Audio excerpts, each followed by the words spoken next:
அனைவருக்கும் வணக்கம். நான் ஜோதிடர் தமிழரசன் பேசுகிறேன். இந்த சேனல் ஃபஸ்ட் டைம் பார்க்குறவங்களா இருந்தீங்கன்னா சப்ஸ்கிரைப் பண்ணிக்கோங்க, பெல் பட்டனை கிளிக் பண்ணிக்கோங்க, ஆளுங்கிற ஆப்ஷன் இருக்கும், சூஸ் பண்ணிக்கோங்க. அப்போ தான் நாங்கள் போடுற பதிவுகள் எல்லாமே உங்களை வந்து சேரும். இன்றைக்கி நம்ம இந்த பதிவில் பார்க்க போகிற தலைப்பு சொகுசு வாழ்க்கையை அள்ளித்தரும் சுக்கிர தசை. ஒரு சில பேர் சுக்கிர தசை வரும். சுக்கிர தசை வந்தால் உனக்கு என்ன கூரை பிச்சுட்டு கொட்டுதுன்னு சொல்கிறாங்க பார்த்தீங்களா, அதுதான். சுக்கிர தசை ஒரு சில பேருக்கு வந்துருச்சுன்னா மிகப்பெரிய வாழ்க்கை, சொகுசான வாழ்க்கை, ஆடம்பரமான வாழ்க்கை அள்ளி கொடுத்துருவார். அந்த சுக்கிரனே வந்து பார்த்திங்கன்னா உங்களுக்கு கெட்டு போயிடுச்சுன்னா குட்டி சுக்கிரன் கொட்டி கவுளுக்குன்னு சொல்லுவாங்க சின்ன வயசில் வந்தால். ஒரு சில பேர் சுக்கிர தசை நல்லா வேலை செய்யும், ஒரு சில பேர் சுக்கிர தசை கெட்டு போயிடும். சுக்கிர தசை சனி ராகுடெல்லாம் சேர்ந்துச்சுன்னா சுக்கிரன் வேலை செய்ய மாட்டார். கெட்ட விஷயங்கள், தேவையில்லாத விஷயங்கள், பெண்கள் மூலமாக அசிங்க அவமானம், தகாத பழக்க வழக்கங்கள்லாம் சுக்கிர தசையில் வந்துடும். இப்போ வந்து பார்த்திங்கன்னா சொகுசு வாழ்க்கையை அள்ளித்தரும் சுக்கிர தசை. சுக்கிர தசையை பற்றி நம்ம பார்க்க போகிறோம்.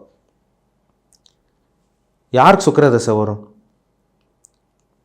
மெயினாக வந்து பார்த்திங்கன்னா கடகராசி நேயர்களுக்கு, விருச்சிக ராசி நேயர்களுக்கும், மீன ராசி நேயர்களுக்கு வரும்னு சொல்லலாம். ஏன்னா கடகராசி நேயர்களுக்கு வந்து பார்த்திங்கன்னா அவங்க வந்து கடகராசி நேயர்கள் வந்து பாருங்கள் ஆயில்ய நட்சத்திரத்தில் பிறந்திருப்பாங்க. அதே மாதிரி விருச்சிக ராசி வந்து பார்த்திங்கன்னா கேட்ட நட்சத்திரத்தில் பிறந்திருப்பாங்க. மீனராசி வந்து பார்த்திங்கன்னா ரேவதி நட்சத்திரத்தில் பிறந்திருப்பாங்க. உங்களுக்கு கரெக்டான வயசில் சுக்கிர தசை வரும். ஏன்னா அவங்க பிறக்கும் போதே புதன் தசையில் பிறந்திருப்பாங்க. ஆயில்யம், கேட்டை, ரேவதி இந்த 3 நட்சத்திரக்காரங்க பாருங்கள் பிறக்கும் போதே புதன் தசை. புதன் தசை முடிஞ்சு அடுத்து வந்து பாருங்கள் கேது தசை. கேது தசை வந்து பார்த்திங்கன்னா கேது தசை 7 வருஷம் நடக்கும். அதுக்கப்புறம் 3ஆவதாக வரக்கூடிய சுக்கிர தசை கரெக்டான ஏஜில் அவங்களுக்கு வரும். அது அவங்கவுங்க ஏஜ் வயசுக்கு தகுந்த மாதிரி. ஒரு சில பேர் பாருங்கள் ஆயில்ய நட்சத்திரத்தில் ஒரு சில பேர் முதல் பாதத்தில் பிறந்திருப்பாங்க, ஒரு சில பேர் கடைசி பாதத்தில் பிறந்திருப்பாங்க.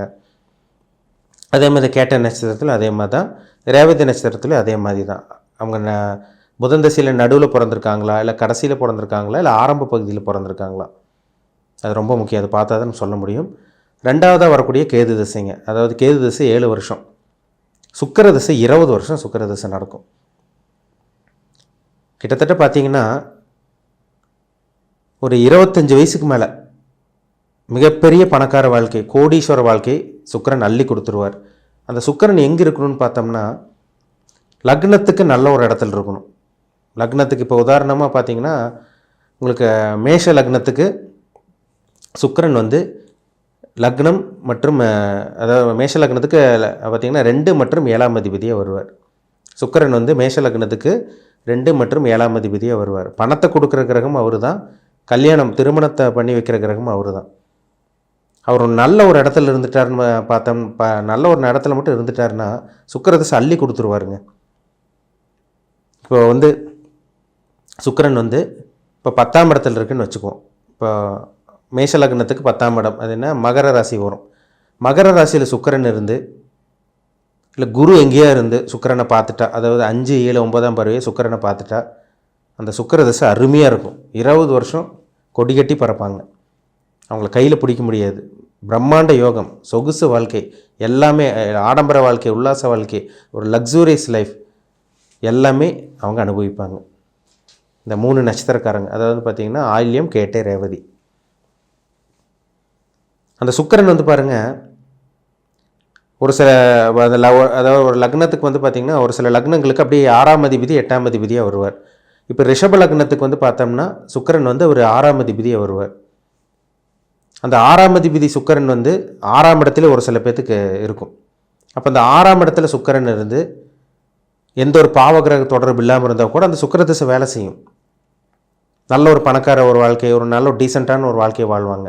ஆனால் அந்த சுக்கிரனோட ராகுவோ சனியோ உங்களுக்கு இந்த செவ்வாயோட காம்பினேஷனால் வரவே கூடாது. பாவகிரக தொடர்பு சுக்கிரனுக்கு வரக்கூடாது. அப்படி வராமல் இருந்துச்சுன்னா அந்த சுக்கிர தசையும் வேலை செய்யும். என்ன கடன் வாங்குவாங்க. ஒரு சில பேர்லாம் கோடீஸ்வரங்களாக இருக்காங்க, ஆனால் கடனில் அவங்க கடன் வாங்காமல் அவங்களால இருக்க முடியாது.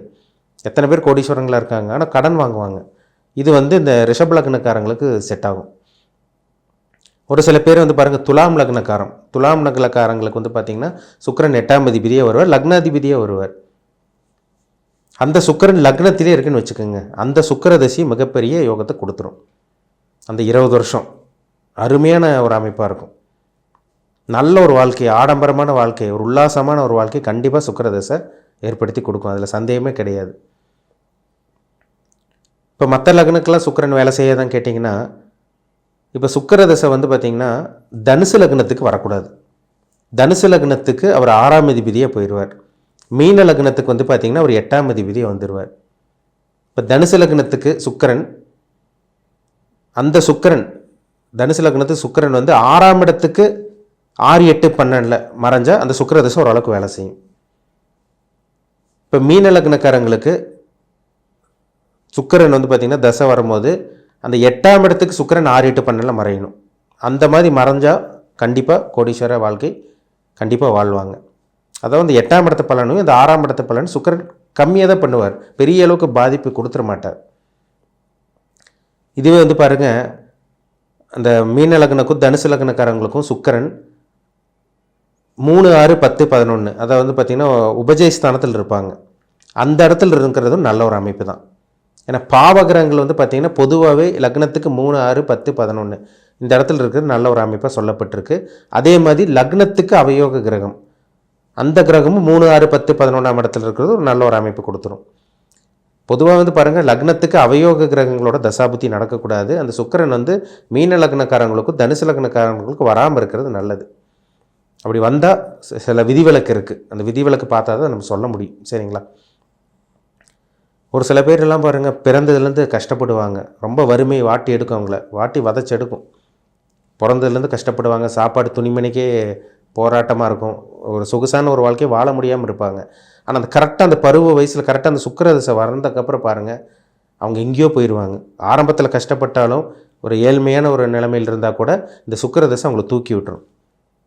பிரம்மாண்டமான ஒரு வாழ்க்கை, கோடீஸ்வர யோகம், அருமையான ஒரு வாழ்க்கை அந்த சுக்கிர தசையில் அவங்க அனுபவிச்சே தீருவாங்க.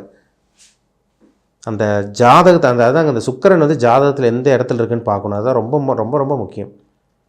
எல்லாத்துக்கும் சுக்கிர தசை யோகத்தை செய்யுமான்னு பார்த்தீங்கன்னா கிடையாது. சுக்கிரன் கெடக்கூடாது. நான் முன்னாடி சொன்ன மாதிரி சுக்கிரன் வந்து சனியோடையோ ராகோடையோ கெட்டுட்டாருன்னா அந்த சுக்கிர தசை வேலை செய்யாது உங்களுக்கு. கன்னி லக்னத்துக்கு சுக்கிரன் யோகாதிபதி. அதே மாதிரி பார்த்திங்கன்னா மகர லக்னத்துக்கு சுக்கிரன் யோகாதிபதி. அவர் சனியோட சேர்ந்த சுக்கிர தசை வேலை செய்யாது. சில விதிவிலக்கெல்லாம் இருக்குது. சரிங்களா? உங்கள் ஜாதகத்தில் பாருங்கள் சுக்கிரன் எங்கே இருக்கார், என்ன அமைப்பில் இருக்காங்க,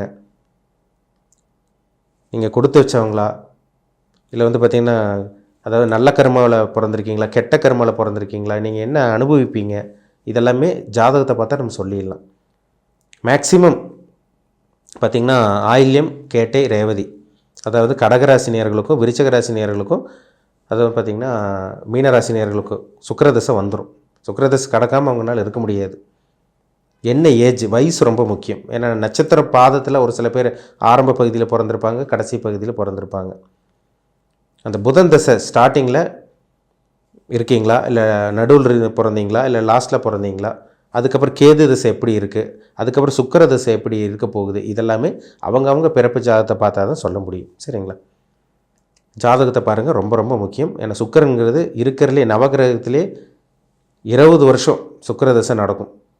அதுக்கப்புறம் தான் உங்களுக்கு சனி தசை, உங்களுக்கு ராகு தசை, புதன் தசையெல்லாம் வரும். ஜாதகம் பார்த்து தெளிவாக தெரிஞ்சுக்குங்க. சுக்கிரன் உங்களுக்கு யோகத்தை செய்வாரா, இல்லை கெட்டது செய்வாரா, நீங்கள் சொகுசு வாழ்க்கை அனுபவிக்க முடியுமா, இல்லை கஷ்டமான ஒரு வாழ்க்கை தான் அனுபவிக்க முடியுமா, இது எல்லாமே அவங்க சுய ஜாதகத்தை பார்த்தா தான் நம்ம தெளிவாக சொல்ல முடியும். சரிங்களா? மீண்டும் அடுத்த பதிவில் சந்திக்கும் வரை உங்களிடமிருந்து விடைபெறுவது உங்கள் ஜோதிடர் தமிழரசன். இந்த சேனல் பிடிச்சிருந்தால் உங்கள் நண்பருக்கும் உறவினருக்கும் ஷேர் பண்ணுங்கள், லைக் பண்ணுங்கள், சப்ஸ்கிரைப் பண்ணுங்கள், பெல் பட்டனை கிளிக் பண்ணிக்கோங்க, ஆளுங்கிற ஆப்ஷன் இருக்கும், அதையும் சூஸ் பண்ணிக்கோங்க. அப்போ தான் நாங்கள் போடுற பதிவுகள் எல்லாமே உங்களை வந்து சேரும். நன்றி, வணக்கம்.